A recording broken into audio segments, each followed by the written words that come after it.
Chapter 17 कहानी की पुनः जांच। हर कुछ महीनों में कॉम को दोबारा जांचना सार्थक होता है। पेनी स्टोरी। इसमें नवीनतम पढ़ना शामिल हो सकता है, मूल्य रेखा या त्रैमासिक रिपोर्ट और कमाई के बारे में पूछताछ करना और क्या कमाई उम्मीद के मुताबिक हो रही है। इसमें यह देखने के लिए दुकानों की जांच करना शामिल हो सकता है कि माल अभी भी आकर्षक है और वहां समृद्धि की आभा है। क्या कोई नया कार्ड पलटा गया है? विशेष रूप से तेजी से बढ़ने वाले किसानों के साथ आपको खुद से पूछना होगा कि क्या चीज उन्हें बढ़ती रहेगी। किसी विकास कंपनी के जीवन के 3 चरण होते हैं। स्टार्टअप चरण, जिसके दौरान वह बुनियादी व्यवसाय की खामियों को दूर करती है। तीव्र विस्तार चरण, जिसके दौरान यह नए बाजारों में प्रवेश करता है।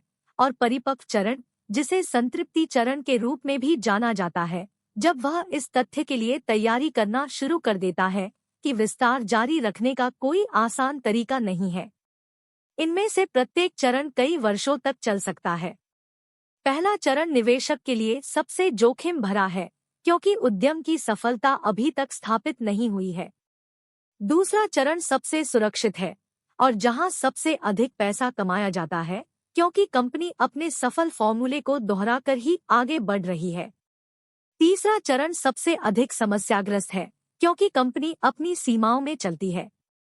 कमाई बढ़ाने के दूसरे रास्ते ढूंढने होंगे। जैसे जैसे आप समय समय पर स्टॉक की दोबारा जांच करते हैं, आप यह निर्धारित करना चाहेंगे कि क्या कंपनी एक चरण से दूसरे चरण में जा रही है।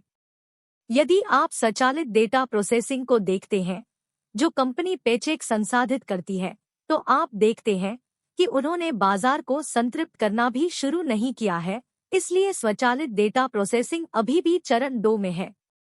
जब सेंसरमैटिक अपने शॉपलिफ्टिंग डिटेक्शन सिस्टम को स्टोर दर स्टोर दूसरे चरण में विस्तारित कर रहा था, तो स्टॉक $2 से $40 तक चला गया, लेकिन अंततः यह सीमा तक पहुंच गया, कोई नया स्टोर नहीं आया।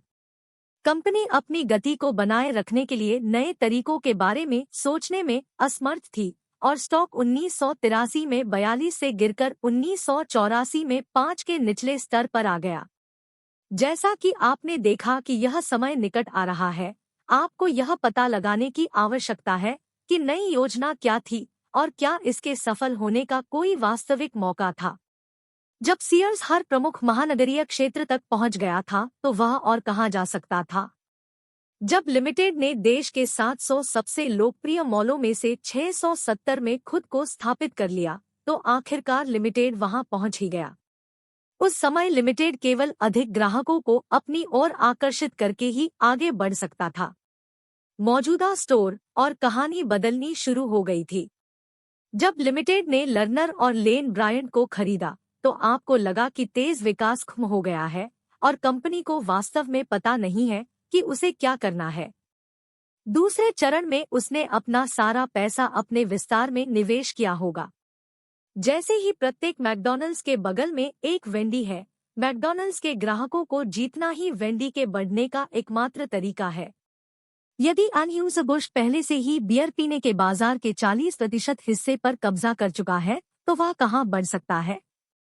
यहाँ तक कि पार्टी का कुत्ता स्पर्ट्स मैकेंजी भी देश के 100% लोगों को बड पीने के लिए राजी नहीं कर सकता है और कम से कम बहादुर आत्माओं का एक अल्पसंख्यक बड लाइट का ऑर्डर देने से इनकार कर देगा, भले ही वे लेजर द्वारा जैप किए गए हों या एलियंस द्वारा अपहरण कर लिए गए हों।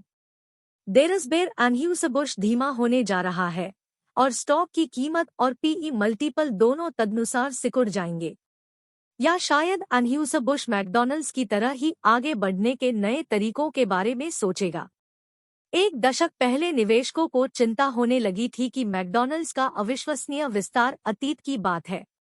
जहां भी आपने देखा, वहां मैकडॉनल्ड्स फ्रैंचाइजी प्रतीत होती थी और निश्चित रूप से पीई अनुपात एक तेजी से बढ़ने वाले के 30 पीई से घटकर एक दिग्गज के 12 पीई तक कम हो गया था।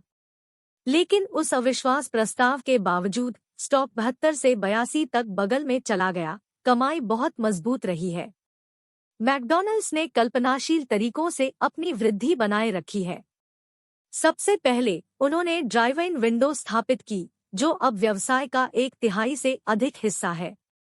फिर नाश्ता हुआ, जिसने बिक्री में एक नया आयाम जोड़ा, और ऐसे समय में जब इमारत अन्यथा खाली होती। नाश्ता जोड़ने से बहुत कम लागत पर रेस्तरां की बिक्री 20% से अधिक बढ़ गई। फिर सलाद और चिकन आए, जिससे कमाई में इजाफा हुआ और बीफ बाजार पर कंपनी की निर्भरता भी खत्म हो गई। लोग मानते हैं कि यदि गोमांस की कीमतें बढ़ जाएंगी तो मैकडॉनल्ड्स बंद हो जाएगा, लेकिन वे पुराने मैकडॉनल्ड्स के बारे में बात कर रहे हैं। जैसे जैसे नई फ्रेंचाइजी का निर्माण धीमा हो रहा है, मैकडॉनल्ड्स ने साबित कर दिया है कि वह अपनी मौजूदा दीवारों के भीतर ही विकास कर सकता है।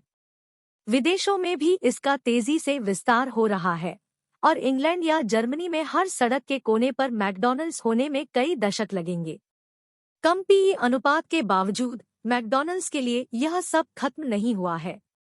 यदि आपने केबल उद्योग में किसी भी कंपनी को खरीदा है, तो आपने विकास की एक श्रृंखला देखी होगी। सबसे पहले ग्रामीण प्रतिष्ठानों से, दूसरा HBO, सिनेमैक्स, डिज्नी चैनल आदि जैसी भुगतान सेवाओं से, तीसरा शहरी प्रतिष्ठानों से, चौथा होम शॉपिंग नेटवर्क जैसे कार्यक्रमों की रॉयल्टी से। बेचे गए प्रत्येक आइटम के लिए केबल में कटौती होती है, और हाल ही में परिचय से सशुल्क विज्ञापन का, जिसमें भविष्य में भारी लाभ की संभावना है। मूल कहानी बेहतर से बेहतर होती जाती है। टेक्सास एयर एक ऐसी कहानी का उदाहरण है जो 5 साल के भीतर बदतर, फिर बेहतर और फिर बदतर हो गई। मैंने 1983 के मध्य में स्टॉक में एक छोटी सी स्थिति ली, केवल कंपनी की प्रमुख संपत्ति कॉन्टिनेंटल एयर को खराब होते देखने और इसके लिए फाइल करने के लिए। अध्याय 11। टेक्सास एयर का स्टॉक $12 से गिरकर 4 हो गया, और कॉन्टिनेंटल स्टॉक, जिसमें टेक्सास एयर का बहुमत स्थान था, $3 तक गिर गया। मैंने संभावित बदलाव के रूप में स्थिति पर कड़ी नजर रखी। टेक्सास एयर की लागत में कटौती, कॉन्टिनेंटल ने अपने ग्राहकों को वापस जीत लिया और अकाउंटेंट के कब्रिस्तान से लौट आया। उनके सुधार के बल पर मैंने दोनों कंपनियों में बड़ी हिस्सेदारी बना ली। 1986 तक दोनों स्टॉक 3 गुना हो गए थे। फरवरी 1986 में टेक्सास एयर ने घोषणा की कि उसने ईस्टर्न एयरलाइंस का एक बड़ा हिस्सा खरीद लिया है, जिसे एक अनुकूल विकास के रूप में भी देखा गया। एक ही वर्ष में टेक्सास एयर का स्टॉक एक बार फिर 3 गुना बढ़कर 51 के उच्चतम स्तर पर पहुंच गया, जिससे 1983 में अपनी समस्याओं को हल करने के बाद से यह टेनबैगर बन गया। इस बिंदु पर कंपनी के दृष्टिकोण पर मेरी चिंता दुर्भाग्य से आत्मसंतुष्टि में बदल गई, और क्योंकि ईस्टर्न और टेक्सास एयर की संभावित कमाई की शक्ति इतनी शानदार थी, मैं निकट अवधि की वास्तविकताओं पर ध्यान देना भूल गया। जब टेक्सास एयर ने शेष कॉन्टिनेंटल शेयर खरीदे, तो मुझे कॉन्टिनेंटल स्टॉक में अपनी आधी से अधिक स्थिति और कॉन्टिनेंटल स्टॉक में परिवर्तनीय कुछ बांडों को भुनाने के लिए मजबूर होना पड़ा।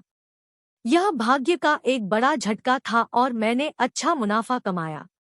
लेकिन अपने शेष टेक्सास एयर शेयरों को बेचने और पूरी स्थिति से खुशी खुशी बाहर निकलने के बजाय मैंने वास्तव में खरीद लिया अधिक। फरवरी 1987 में शेयर 48 पर थे। टेक्सास एयर की औसत बैलेंस शीट सभी विभिन्न एयरलाइनों का कुल ऋण संभवतः कई अविकसित देशों की तुलना में अधिक था को देखते हुए, और यह देखते हुए कि एयरलाइंस एक अनिश्चित चक्रीय उद्योग है, मैं क्यों खरीद रहा था और क्यों नहीं बेचना। मैं अचंभित हो गया क्योंकि शेयर की कीमत बढ़ रही थी। मैं टेक्सास एयर की नवीनतम बेहतर कहानी की ओर आकर्षित हुआ, तब भी जब बुनियादी बातें टूट रही थी। नई बेहतर कहानी इस प्रकार थी, टेक्सास एयर को कम परिचालन और तेजी से कम हुई श्रम लागत से लाभ हो रहा था। ईस्टर्न में अपनी रुचि के अलावा इसने फ्रंटियर एयर और पीपुल्स एक्सप्रेस को खरीदा था और उन्हें उसी तरह पुनर्जीवित करने की योजना बनाई थी जिस तरह इसने कॉन्टिनेंटल को पुनर्जीवित किया था। अवधारणा बहुत अच्छी थी, विफल एयरलाइनों का अधिग्रहण करें, लागत में कटौती करें और स्वाभाविक रूप से बड़ा मुनाफा होगा। क्या हुआ? डॉन क्विक्सोट की तरह मैं वादे से इतना मोहित हो गया था कि मैं यह देखना भूल गया कि मैं एक नाग की सवारी कर रहा था।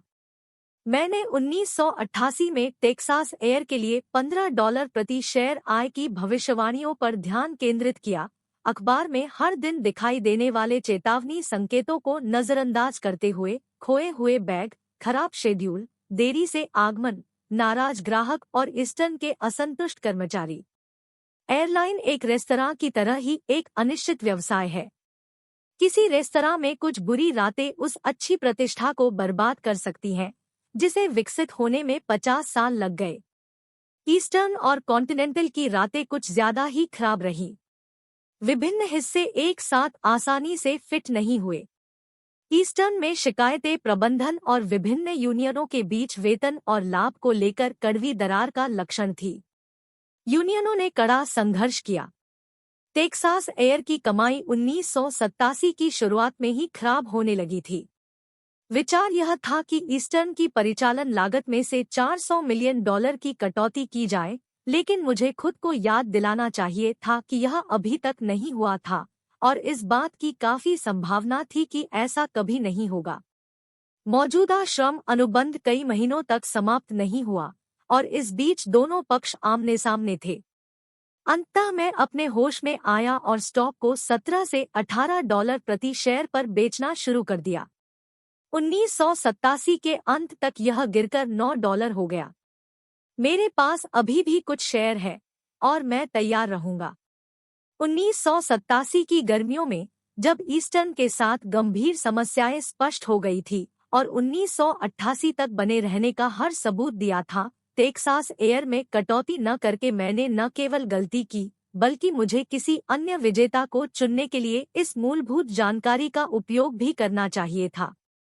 Delta airlines. डेल्टा ईस्टर्न का मुख्य प्रतियोगी था और ईस्टर्न की परिचालन समस्याओं और स्थायी आधार पर ईस्टर्न के आकार को कम करने की योजनाओं का सबसे बड़ा लाभार्थी था।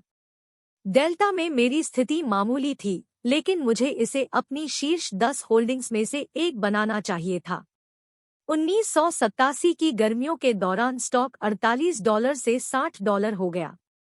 अक्टूबर में यह गिरकर $35 हो गया और साल के अंत में केवल $37 रह गया।